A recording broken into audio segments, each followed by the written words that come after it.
Previously on part 1. I think there's one more duo people forget about. Stocks and bonds. But first, a quick history lesson. Publicani, the Dutch East India Trading Company. See, there's actually a debate about this one. I don't think it really matters. Now, being classified as a millennial, Just barely. I have no patience. All I want to know is how I can get from here to there in the least amount of time possible. Well, stocks are part of that process. So let's start at the beginning. The inspiration for new products. No. All great ideas start. No, that won't. The essence of life can be much broader once you discover one simple fact, and that is everything around you that you call life was made up by people that were no smarter than you. And you can change it. You can influence it. You can build your own things that other people can use. innovators of such change will form a company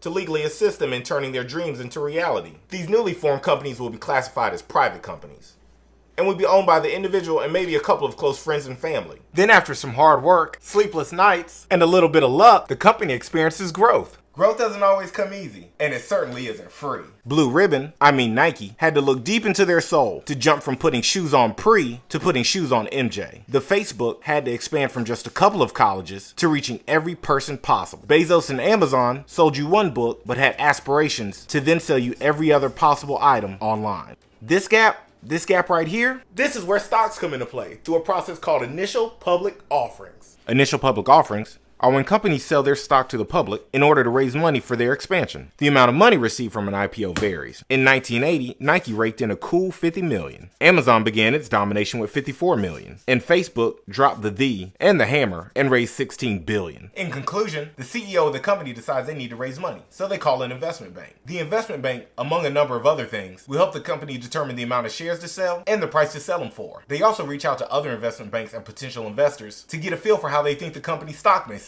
After a brief road trip, final numbers are presented to the CEO and board members, and the IPO date is set. The CEO pre-orders the new Ferrari, the investment bank pays out big bonuses, and you get the chance to buy a piece of your favorite company. And that's where stocks come from. Growing up, there were a couple of investing rules of thumb that I heard all the time. Invest in what you know was one of those. I'm not quite sure the reasoning behind this, but if I were to take a guess, it's because you're familiar with the products, knowledgeable about their customer service, and you may have a basic understanding of what the company has planned for the future. Something always irks me about this advice.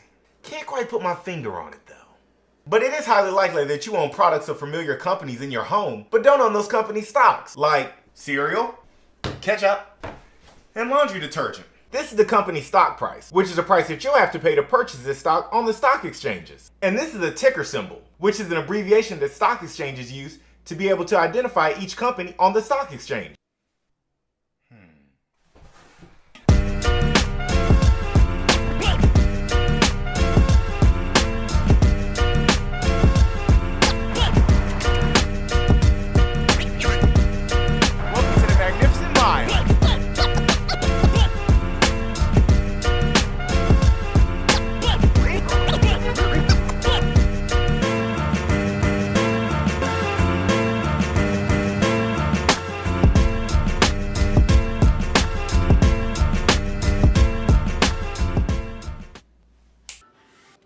After you buy a stock, 3 things can happen.